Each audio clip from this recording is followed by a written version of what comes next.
नमस्कार फ्रेंड्स। पिछली वीडियो में मैंने भाग्य रेखा के बारे में कुछ बातें बताई थी, क्योंकि हर एक वीडियो में मैं देख रही हूँ कि भाग्य रेखा के संबंध में लोगों को काफ़ी शंका है, ज़्यादा प्रश्न है। हर एक व्यक्ति भाग्य रेखा के बारे में जानना चाहता है, तो मैं कोशिश करूँगी कि हर एक वीडियो भाग्य रेखा के संबंध में हो।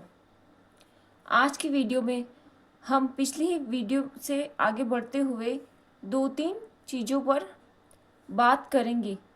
भाग्य रेखा कहाँ से शुरू होती है, इससे क्या प्रभाव पड़ सकता है, इस पर चर्चा करेंगे। सबसे पहले मैंने ये बात बताई थी, अगर आपके हाथ में भाग्य रेखा है और एकदम सही है, ये अच्छी बात है। लेकिन ऐसा भी हो सकता है कि भिखारियों के हाथ में भी आपको बहुत अच्छी रेखा देखने को मिल जाए। तो प्रश्न ये उठता है कि ऐसा व्यक्ति फिर भी भिखारी क्यों है, जिनके हाथ में भाग्य रेखा बहुत अच्छी है। क्या भाग्य रेखा असल में भाग्य रेखा का सूचक होगी? निश्चित रूप से होगी। सबसे पहली बात यह है कि आपके हाथ को आधारभूत को देखना होगा।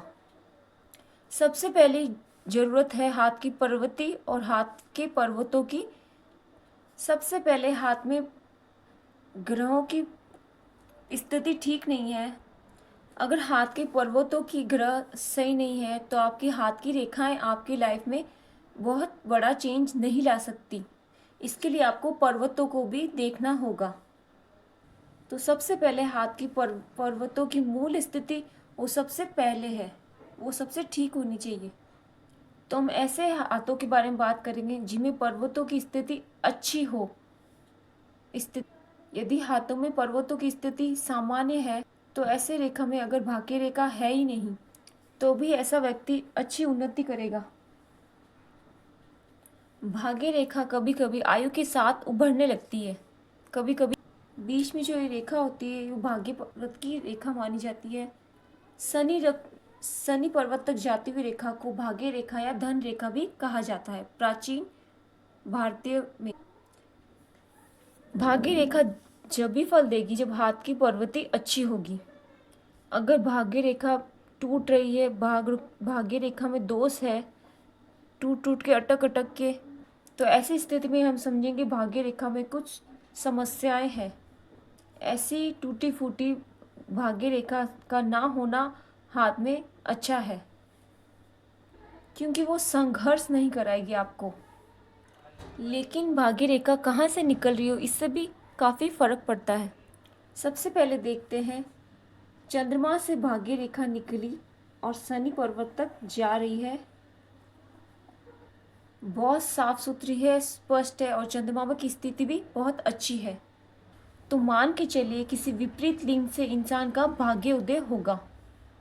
अगर हम पुरुषों की स्थिति से देखें तो ये भाग्योदय का कारण आपकी माता हो सकती है, आपकी वाइफ हो सकती है, कोई स्त्री हो सकती है, ये बहन भी हो सकती है। पुरुषों के लिए उल्टा हो जाएगा और स्त्री के हाथ में रेखा है तो उसका उल्टा होगा। विपरीत लिंग से आपका भाग्योदय। रेखा अगर नीचे से टूटी हुई है, अगर ऐसे रेखा टूटी हुई हो तो ऐसे में आपका जो हेल्प करेगा वो पूरी तरीके से आपका सहयोग नहीं कर पाएगा भाग्य उदय होने में।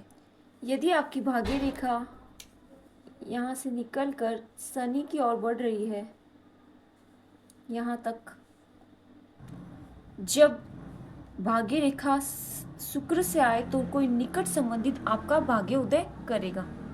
ये भाग्य उदय उस इंसान के पीछे की सलाह हो सकती है, उसका सहयोग हो सकता है।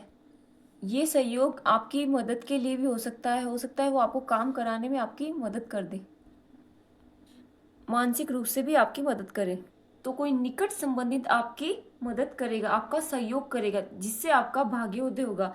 अगर आपके शुक्र पर्वत से लाइन आपके शनि पर्वत तक जा रही हो तो कुछ हाथों में आप देखोगे कि ये रेखा सीधे सीधे जा रही है।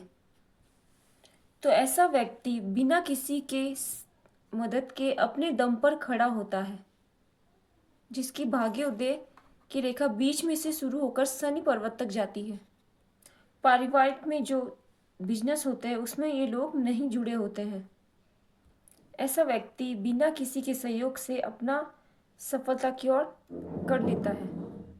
भाग्य रेखा जितनी कम से शुरू हुई हो सकता है, भाग्य रेखा जितनी देरी से शुरू होगी, शुरुआती जीवन में उतना संघर्ष हो सकता है। और अगर ये रेखा भी बहुत अच्छी साफ सुथरी नहीं है, इसका संबंध इससे नहीं है कि आपको नौकरी मिल गई है नहीं मिल गई है। हो सकता है नौकरी आपको बहुत पहले मिल जाए। ऐसा व्यक्ति के जीवन में आर्थिक समस्या संघर्ष खत्म नहीं होता।